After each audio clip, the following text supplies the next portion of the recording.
कितना सुंदर कहा है।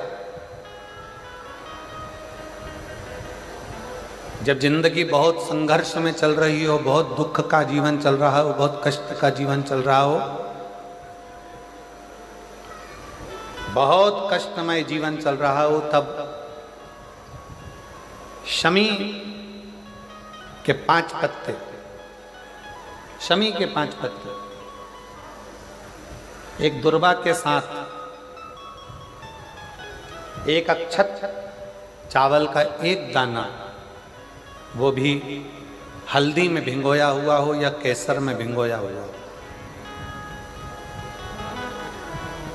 शमी पत्र 5, एक दुर्वा, एक चावल का दाना, जो दिल से हृदय से बेलपत्री के वृक्ष के नीचे पार्थिव लिंग का निर्माण कर कर मट्टी का शिवलिंग बनाकर प्रदोष काल में, मतलब शाम के समय पर शिवलिंग बनाकर उस पे जल चढ़ाकर, जो ये 5 शमी का पत्र, एक दुर्वा और एक चावल का दाना, अपनी कामना कर कर, जो दुख चल रहा है बाबा से विनय कर कर एक एक पत्ता जब समर्पित कर दे, फिर एक दुर्वा समर्पित कर दे, फिर एक चावल का दाना समर्पित कर दे और बाबा का वहीं पर पुनः विसर्जन कर दे, 3 महीना तो जाने दो, 15 दिन के अंदर वो दुख कटता जरूर है, चाहे कोई भी दुख, किसी भी तरह का दुख क्यों हो। एक बेलपत्र के वृक्ष की परिक्रमा करने वाले को हजारों अश्वमेध यज्ञ का फल प्राप्त हो जाता है, हजारों अश्वमेध यज्ञ का फल प्राप्त हो जाता है। उसी तरह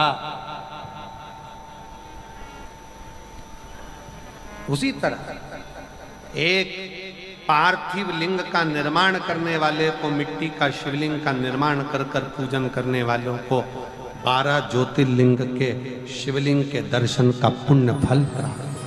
बहुत ध्यान लगाकर सुनिएगा। एक बेलपत्री और उस बेलपत्री में एक चंदन की बिंदी और एक अक्षत का दाना मात्र रखकर भी अगर शिवालय पर चढ़ा दी जाती है, एक बेलपत्री, एक चंदन का बिंदी, और चंदन फिर निवेदन करेंगे। आज के जमाने में तुम लोग सब घिसा घिसाया, पड़ा पड़ाया, डब्बी का सामान ले लेकर, वो नहीं, चंदन की एक मुठिया रखो, थोड़ा सा भी घिसो, जरा सा भी घिसो, उसकी एक बिंदी और एक चावल का दाना, जब हम भगवान देवादिदेव महादेव को समर्पित करते हैं, अपनी कामना कर कर समर्पित करते हैं, तो निश्चितता है, महापुराण की कथा कहती है, शंकर भगवान उसका फल शीघ्र प्रदान कर देते हैं। भले आपने कुछ करा ना करा, उसका फल तुम्हें मिल जाता है। में जाना, लोटा भरकर जल समर्पित करना, और कभी तुम्हारे जीवन में अगर तुमको लग रहा है कि मैं दुखों से पीछा छूट ही नहीं रहा, तब उस जगह पर बेलपत्री के मध्य भाग में पीला चंदन, ये जो पत्ती है और ये 2 पत्ती हैं, ये बड़ी पत्ती और ये बीच की जो 2 पत्ती हैं, इसके बीच में जो डंडी का भाग रहता है, जो बीच में डंडी का जो भाग है, बड़ी पत्ती और ये 2 छोटी पत्ती के मध्य में जो डंडी का भाग है, उस डंडी के भाग में पीला चंदन और एक अक्षत पीला, शंकर भगवान को आप अगर प्रदोष काल में समर्पित कर रहे हैं, तो ये निश्चित है कि धीरे धीरे कर कर वो दुख समाप्त होगा, वो दुख कटेगा ही।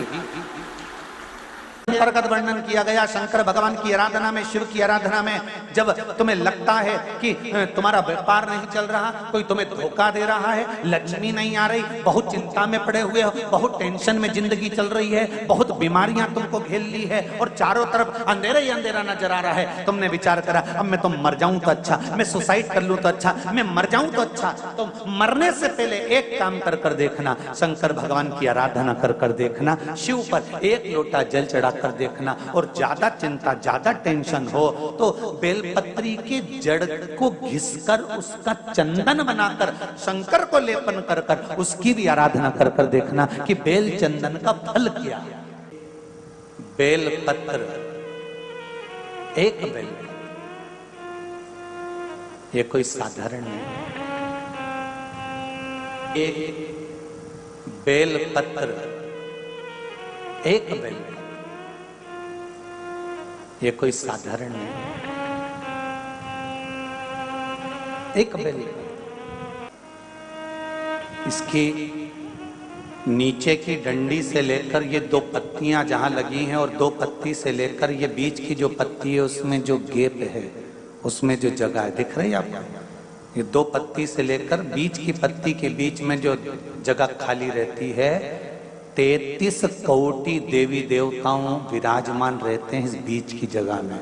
जब शिव जी को चढ़ाया जाता है तब इस पत्ती के बीच की जगह शंकर के शिवलिंग पर रखा जाता है, तो शिव जी इतने प्रसन्न होते हैं कि मेरी स्तुति करने के लिए ये भक्त 33 कोटि देवताओं को लेकर आया है, मेरी स्तुति करने के लिए। लोग चावल लाए, लोग अंबारियां लाए, धन लाए, दौलत लाए, संपदा लाए, पर एक शंकर का भक्त ऐसा होता है जो एक बेलपत्री के रूप में 33 कोटि देवताओं को, 64 योगिनियों को, आदि शक्तियों को शंकर को समर्पित करता है।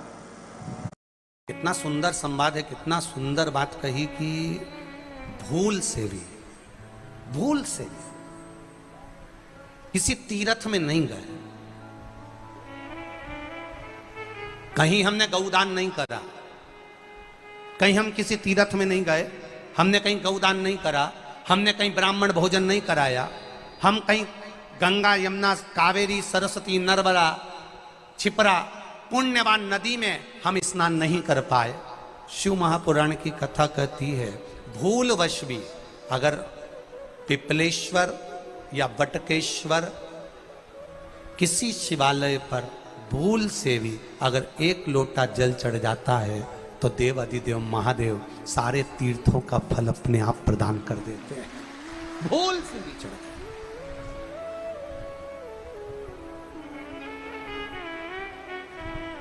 एकांतेश्वर महादेव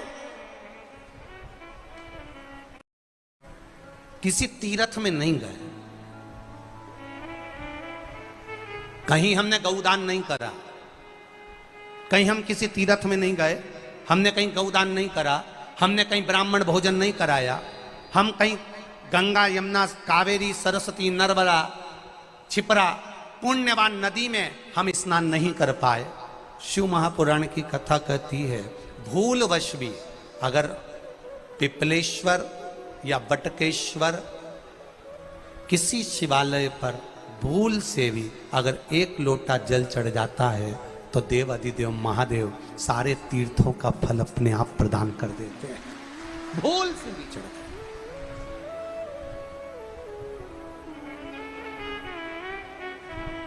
एकांतेश्वर महादेव जो कि एकांत में बैठा हुआ है, एकांतेश्वर महादेव अकेला बैठा है अलमस्त होकर। आप जा रहे हो गाड़ी लेकर, आप 4 व्हीलर गाड़ी में जा रहे हो, ट्रैक्टर में जा रहे हो, ट्राली में बैठकर जा रहे हो, क्रूजर में बैठकर जा रहे हो, 2 व्हीलर गाड़ी में बैठकर जा रहे हो और एकांतेश्वर महादेव का मंदिर दिख गया, कोई एकांत में, भले उसका नाम नहीं मालूम तुमको कि कौन सा महादेव, और अकेला बैठा है जंगल में, वृक्ष की छांव में, एक ओटले पर, कोई दीवार नहीं, कोई जाली नहीं, कोई गेट नहीं, कुछ भी नहीं। ये शिव मंदिर में जाकर एक लोटा जल समर्पित करती थी और शास्त्र कहता है कि शंकर के मंदिर में अगर एक लोटा जल कोई एक परिवार का व्यक्ति भी समर्पित कर रहा है तो समझ लेना कि वो अपनी 71 पीढ़ी को पार लगा रहा है। वो अकेला नहीं, 71 पीढ़ी को पार लगा रहा है। शिव महापुराण की कथा कहती है जब बच्चा गर्भ में आता है, माता के गर्भ में जब संतान आती है और माता के गर्भ में जब संतान रहती है, उस 9 महीने में स्त्री नारी अगर कहीं शंकर के मंदिर के सामने से निकल जाए या शिवालय का जल स्त्री को मिला हो या शंकर भगवान का कोई प्रसाद या शंकर भगवान का कोई नाम जाप या शंकर भगवान का कोई मंत्र जाप उस स्त्री के कानों में पहुंच जाए तो जो गर्भ में बच्चा होता है वो बच्चा शंकर की कथा तक या शिवालय तक उसको बिना बोले ही वो अपने आप चला ही जाता है, पहुंच ही जाता है। उस गर्भ में रहने वाले बच्चे को भगवान शंकर के मंदिर के सामने से भी कोई गर्भवती स्त्री निकल कर चली जाती है तो उसका भी फल उसको प्राप्त हो जाता है, उसका भी फल उसको प्राप्त हो जाता है। और वो फल साधारण नहीं होता। क्यों? बेलपत्री को जब भी चढ़ाया जाता है तो पीछे की डंडी पकड़कर नहीं चढ़ाया जाता। बेलपत्री को चढ़ाने के लिए मध्य भाग को, जैसे यह बेलपत्र होता है तो इसका मध्य की जो डंडी होती है, मध्य भाग होता है बेलपत्री का, तब मध्य भाग को पकड़कर हम भगवान शंकर को बेलपत्र समर्पित करते हैं।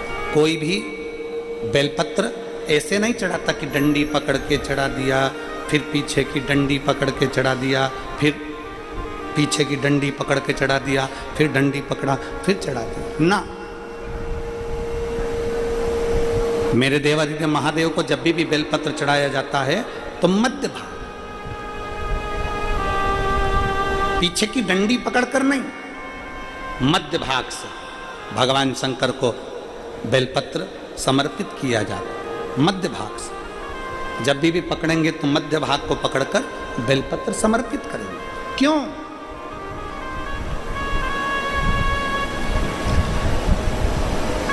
क्योंकि हमने भगवान शिव को मध्य भाग पकड़कर इसलिए समर्पित करा कि ये केवल बेलपत्र का मध्य भाग नहीं है मेरे शंभू, मेरे हृदय के मध्य भाग को मैं आपके चरणों में समर्पित कर रही हूं। मेरा दिल, मेरा हृदय, मेरा चित्त मैं आपको दे रही हूं। मध्य भाग एक विश्वास के साथ दे रही हूं। इतनी सुंदर बात नंदी ने कही है। नंदी ने ये बात जो कही वो वास्तव में बड़ी सुंदर है कि मान लो यदि कोई कार्य तुम्हारा हो नहीं रहा और पूरी दुनिया में तुमने कर कर देख लिया, बहुत प्रयास कर कर देख लिया, तो भी वो कार्य अगर तुम्हारा नहीं होता तो फिर एक काम करो कि शिव की स्तुति करो, शंकर की स्तुति, शंकर का गुणगान, शंकर की भक्ति, शंकर का स्मरण।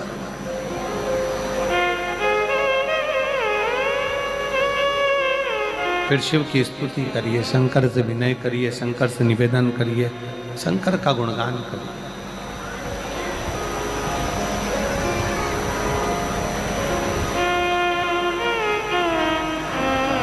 पर भगवान की भक्ति होती कब? जितने आस्था चैनल पर कथा सुन रहे हैं, जितने फेसबुक यूट्यूब पर कथा सुन रहे हैं, जितने पंडाल में बैठकर शिव भक्त कथा को रसपान कर रहे हैं, उनसे निवेदन करूंगा कि शंकर की भक्ति होती कब है, शंकर का स्मरण कब होता है, शंकर की भक्ति कब होती है, शंकर की कथा सुनने में मन कब लग सकता है?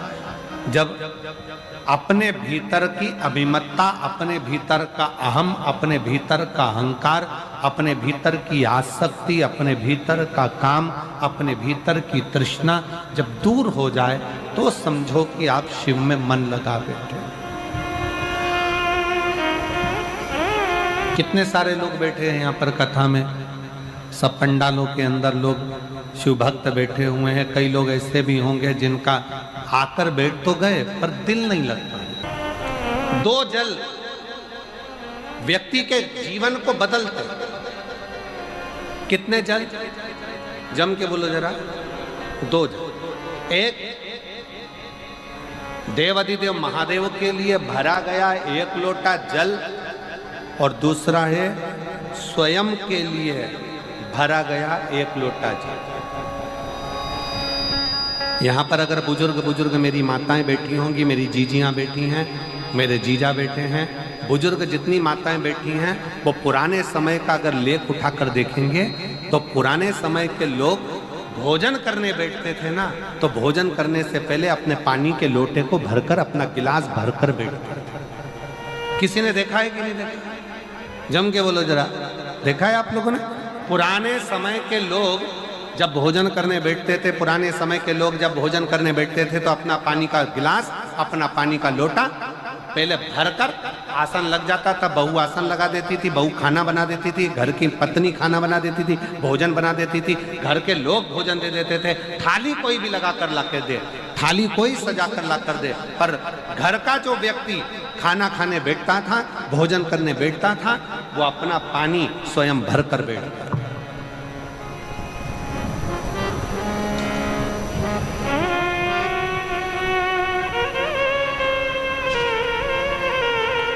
अब आज के जमाने में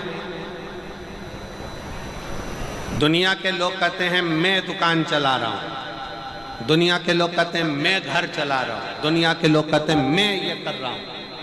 तुम अपना खुद का पानी भरकर तो बैठ नहीं रहे और कह रहे हो कि घर चला रहा हूं।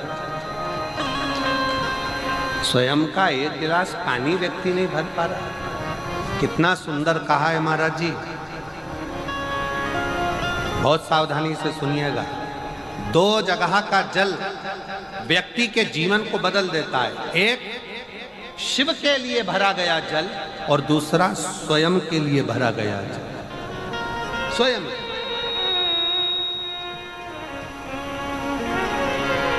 शंकर के मंदिर में जा रहे हो, एक लोटा जल अपने घर से भरकर लेकर चले जाओ और अपने घर में जब तुम भोजन करने बैठ रहे हो, जब तुम रोटी खाने बैठ रहे हो, भोजन करने बैठ रहे हो, भोजन ग्रहण करने बैठ रहे हो, जब तुम भोजन को ग्रहण करने के लिए बैठ रहे हो, तब अपने घर में जब तुम भोजन ग्रहण करने बैठ रहे हो तो एक लोटा जल या एक गिलास पानी भर कर बैठो।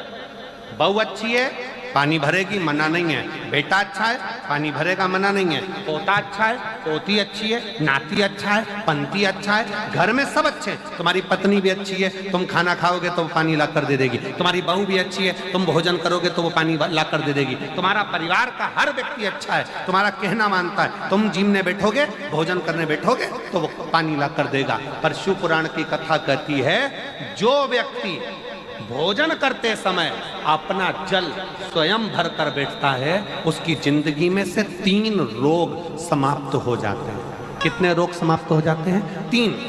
पहला, अपना जल स्वयं भर कर बैठने वाले के घुटने का कभी भी डॉक्टर उसके घुटने बदलने का बोलेगा ही नहीं, घुटना बदल ही नहीं सकता।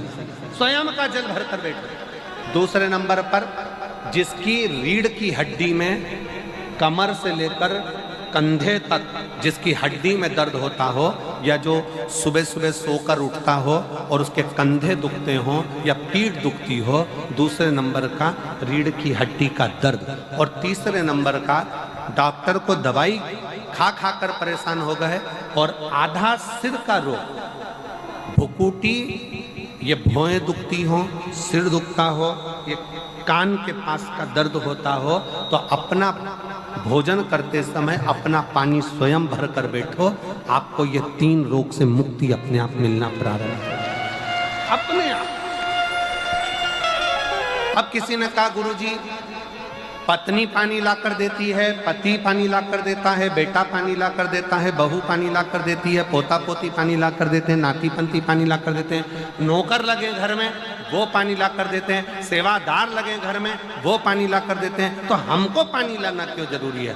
तो अग्नि पुराण में वर्णन आता है कि जो घर में पानी जिस मटके में भरते हो, जिस हंडे में भरते हो, जिस बाल्टी में भरते हो, जिस टंकी में पानी भरते हो, पीने का पानी जिस हंडे में, मटके में, बल्टोई में, जिस गगरे में तुम भरते हो, वो स्थान पितरों का स्थान रहता है। जब हम पानी भरकर भोजन करने बैठते हैं तो हमारे पितर भी उस स्थान पर आकर निश्चित जगह पर बैठते हैं, और जब हम भोजन ग्रहण करते हैं तो हमारे पितरों के भाव का आशीर्वाद हमारे ऊपर पड़ जाता है, जिससे हमारे 3 दर्द समाप्त हो। स्वयं भरो,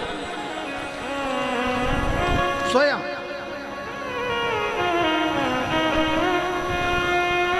अब आज का जमाना इतना विचित्र है कि नौकर चाकर, परिवार, घर इतना बड़ा हो गया। आज के ज़माने में कोई सोफे पे से उठना पसंद नहीं करता, वहीं से आवाज़ लगा देते हैं, ला मेरा भोजन लगा दे, रोटी लाओ। रोटी आई तो मालूम पड़ा पानी ला कर रखा बहू ने, वो बहू ला देगी, बहुत अच्छी है। बहू बेकार नहीं है, बहुत अच्छी है, बेटी बहुत अच्छी है, ला देगी पानी, भोजन भी लाएगी, पानी भी लाएगी, सब कुछ लाएगी। पर पहला फर्ज अपना है, जब तक शरीर चले, पांव चले, हाथ पैर चले और तुम पलंग पर नहीं पड़े हो, तुम्हारा शरीर अगर चल रहा है तो पहले रसोई घर में जाओ, लोटा भर, लोटा नहीं भर सकते तो गिलास भरो, गिलास नहीं भर सकते तो थोड़ा सा कटोरी में पानी भरो, पर अपने पीने के लिए थोड़ा सा जल स्वयं के लिए लेकर आओ। वो जल इतना कारगर होगा कि तुम्हें रोग से निवारण करता चले जाएगा, रोग समाप्त करता चलेगा। समाप्त।